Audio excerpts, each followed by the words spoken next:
Hi friends, সঙ্গীতার কিচেনে তোমাদের সবাইকে স্বাগত। ক্রিসমাস এসে গেছে, আর ক্রিসমাসে ফ্রুটস কেক খাবো না সেটা কি কখনো হয়? ছোট বড় সবাই কিন্তু আমরা এই ক্রিসমাসে ফ্রুটস কেক খেতে ভালোবাসি। শুধু ক্রিসমাস নয়, সবসময় ভালো লাগে। তো চলো আজ একটি ক্রিসমাসের ফ্রুটস কেকই আজকে বানাতে যাচ্ছি। এখানে দুটো বড় সাইজের কমলা লেবু ভালো করে ধুয়ে পরিষ্কার করে রেখেছি। এবার হাফ কেটে এটার জুস বের করে নেব। আবার চাইলে কিন্তু রেডিমেড প্যাকেটের যে জুস আসে সেই জুস দিয়েও কিন্তু আমরা ভেজাতে পারি। তবে আজ কমলা লেবু বাড়িতে ছিল, তাই ভাবলাম ফ্রেশ জুস করেই কিন্তু ফ্রুটসগুলোকে ভিজিয়ে নিই। এখানে খেজুর নিয়েছি, খেজুরে ডিসিড করে নিয়ে খেজুরগুলো পাতলা পাতলা করে ছোট ছোট কিন্তু রাফলি একটু চপ করে নেব। এই ফ্রুটস কেকে কিন্তু অ্যাপ্রিকট থাকলে কিন্তু অ্যাপ্রিকটও সেমভাবে কিন্তু ছোট ছোট করে কেটে কিন্তু ইউজ করা যায়। এদিকে নিয়েছি কিছুটা টুটি ফুটি আর নিয়েছি কিশমিশ। সব কিছু একটি পাত্রে যে ফ্রেশ অরেঞ্জ জুস বানিয়েছিলাম সেটাতে ভিজিয়ে রাখবো। এবার আজ কিন্তু আমি টুটি ফুটিগুলো ফ্রেশ অরেঞ্জ জুসে ভিজিয়েছি। তোমাদের কিন্তু না ভেজালেও চলবে সেটা, আবার মার্কেটে কেনা অরেঞ্জ জুসেও ভেজাতে পারো। জেনারেলি কিন্তু অ্যালকোহলে ভেজানো হয়, আমি অ্যালকোহলে ভেজাইনি, এখানে ফ্রেশ অরেঞ্জ জুস দিয়ে ভিজিয়েছি। নিয়েছি কিছুটা কাজু, নিয়েছি বাদাম, পিকান নাটস, ওয়ালনাটস। তোমরা কিন্তু আমাদের পছন্দ মতো নাটস এখানে ব্যবহার করতে পারো। সব কিছু কিন্তু রাফলি চপ করে নেব, একটু বড়ো বড়োভাবেই, খুব একটা কুচিয়ে কিন্তু নেব না, কারণ খাবার সময় কিন্তু একটু বড় বড় দানাই কিন্তু খেতে ভালো লাগে। এবার 2 কাপ ময়দা নিচ্ছি, এখানে দিয়ে ভালোভাবে কিন্তু চেলে নেব। শুরুতে ময়দা ভালোভাবে চেলে নিয়ে দিচ্ছি 1 কাপ চিনি। চিনিটাও কিন্তু একটুখানি ছাঁকনিতে ছেঁকে নেব। কিন্তু এখানে চিনি কিন্তু গুঁড়ো চিনি নিয়েছি 1 কাপ। দিচ্ছি 2 টেবিল চামচ কফি পাউডার, 5 চামচের 1 চামচ বেকিং পাউডার আর হাফ চামচ বেকিং সোডা। দিচ্ছি হাফ চা চামচ দালচিনি পাউডার, আর নিয়েছি এখানে জায়ফল। এটার সাহায্যে গ্রেট করে নিচ্ছি। দুটোই কিন্তু 1/4 টিস্পুনের পরিমাণ মতো কিন্তু দিচ্ছি এখানে। এই ফ্রুট কেকে দারচিনি আর এই জায়ফলের গন্ধ কিন্তু খুব সুন্দর হয়। সব কিছু ভালো করে এবার ছেলে নিচ্ছি। আর যদি দানা দানা থেকে থাকে সেটা চামচ দিয়ে কিন্তু একটু প্রেস করে নিয়ে ভেঙে দেবো, দিয়ে ভালো করে আবারও ছেঁকে নেব। এই ফ্রুট কেকে কিন্তু পছন্দ মতো ফ্রুটস আর নাটস কিন্তু তোমরা যে যার ঘরে যেটা থাকে আর পছন্দ হয় সেটাই কিন্তু ব্যবহার করতে পারো। একটু বেটার টেস্টের জন্য আমি কিন্তু এখানে 2 টেবিল চামচ দুধের গুঁড়ো কিন্তু ব্যবহার করব, বা সেটা কিন্তু টোটালি অপশনাল।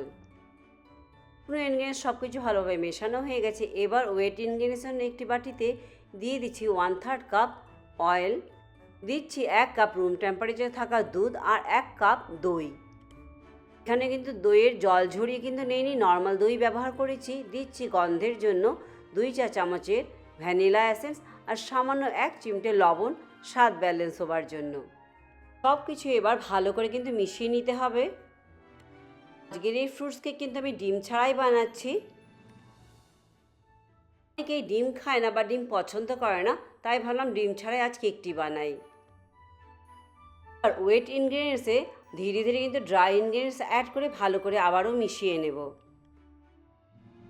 চাইলে কিন্তু একইবারে কিন্তু এই ড্রাই ইনগ্রিডিয়েন্টসেতে অ্যাড করতে পারো, তবে আমি ব্যাচে 2-3বারে কিন্তু অ্যাড করে এখানে মিশিয়ে নেব ভালো করে। তোমরা যদি ক্যারেট কেক পছন্দ করো, আর আমি কিন্তু রিসেন্টলি একটি ভিডিও আপলোড করেছি আমার চ্যানেলে, যেটা কিন্তু আটা দিয়ে আর ডিম ছাড়াই কিন্তু বানিয়েছি। আর তোমরা যদি আমার ভিডিওটি ফেসবুক পেজ থেকে দেখে থাকো, তবে পেজটি লাইক করে চ্যানেলটি সাবস্ক্রাইব করে দেওয়ার কিন্তু অনুরোধ রইল। সব কিছু ভালোভাবে মেশানো হয়ে গেলে এবার ভিজিয়ে রাখা টুটি ফুটি আর যে খেজুর আমি ভিজিয়ে রেখেছিলাম সেইগুলো দিয়ে দিচ্ছি এবার এতে।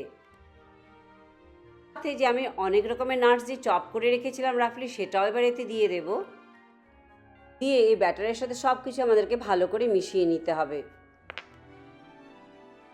ব্যাটার মিক্সিং কিন্তু অলমোস্ট কমপ্লিট হয়ে আসছে, তাই এদিকে আমি কিন্তু ওভেন 350 ডিগ্রি ফারেনহাইটে কিন্তু 10 মিনিটসের জন্য প্রিহিট করতে বসিয়ে দিয়েছি। কেক বানাবার জন্য কিন্তু ওভেন প্রিহিট করাটা কিন্তু খুবই ইম্পর্টেন্ট, নয়তো কেক কিন্তু ফুলে উঠবে না। কেকের মিক্সচার আমাদের এদিকে তৈরি হয়ে গেছে। এখন এবার যে কেক টিনে বা মোল্ডে তোমরা কেক বানাবে সেটাকে মেল্টেড বাটার ভালোভাবে কিন্তু গ্রিস করে নেব। গ্রিস করে নিলে কিন্তু কেক ডিমোল্ড করতে কিন্তু খুব ইজি হয়ে যাবে। গ্রিস করে আমি কিন্তু এখানে বেকিং পেপারও ব্যবহার করছি। রাউন্ড শেপে একটি বেকিং পেপার কেটে নিয়েছি, সেটা বসিয়ে দিয়ে আবারও কিন্তু একটু গ্রিস করে নেব। কেক টিন ভালোভাবে গ্রিস করা হয়ে গেলে এবার কেকের ব্যাটারের মধ্যে ঢেলে দিতে হবে। ফ্রুট কেকে কিন্তু যতটা বেশি ফ্রুট আর নাটস হয় ততই কিন্তু খেতে কিন্তু টেস্টি হয়। এই কেক মোল্ডটি কিন্তু বেশ বড়, তাই পুরো ব্যাটারটি কিন্তু একটি মোল্ডেই কিন্তু এসে যাচ্ছে। ব্যাটার ঢেলে দিয়ে কিন্তু 2 থেকে 3 বার কিন্তু ভালো করে একটু ট্যাপ করে দিতে হবে। এতে কিন্তু ব্যাটারটি ইভেনলি স্প্রেড আউট হয়ে যায় পুরো মোল্ডে। উপর থেকে আমি আরও কিছুটা টুটি ফুটি একটু ডেকোরেট করবার জন্য ছড়িয়ে দিলাম। তোমরা চাইলে কিন্তু এখানে নাটসও দিতে পারো উপর থেকে আবার। এবার প্রিহিটেড ওভেনে আমি 350 ডিগ্রি ফারেনহাইটে 50 মিনিটসের জন্য বেক করে নেব। আমরা কিন্তু কখনো কখনো কিউরিয়াস হয়ে কিন্তু ওভেন খুলে দেখতে চেষ্টা করি কেক হয়েছে কিনা, ফুলেছে কিনা। সেটা করলে কেক কিন্তু নষ্ট হয়ে যায়, ভালোভাবে ফুলতে পারে না। 50 মিনিটস পর কেক বের করে দেখে নিচ্ছি ভালোভাবে কুক হয়েছে কিনা। দেখতে তো বেশ সুন্দরই হয়েছে। এবার ভেতর থেকে কাঁচা আছে কিনা সেটা আমাদেরকে চেক করে নিতে হবে। পিক বা স্কোয়ার্সের সাহায্যে এরকম ইনসার্ট করে নিয়ে দেখে নিতে হবে ভেতরে একদম ড্রাই হয়ে গেছে কিনা। ডিমোল্ড করবার আগে মিনিট 10-এর জন্য একটু এখানে কেক টিনে কিন্তু কেকটি ঠান্ডা হতে দেব। ঠান্ডা হলে তবেই কিন্তু কেক স্লাইস করব। তা আমাদের ক্রিসমাসের জন্য ফ্রুটস কেক কিন্তু একদম তৈরি হয়ে গেছে।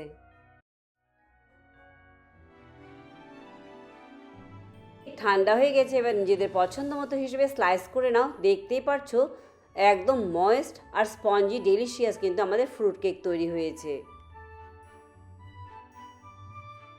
সেটাও কিন্তু ডিম ছাড়া বানিয়েছি, কোনো ডিম নেই কিন্তু এই ফ্রুট কেকে।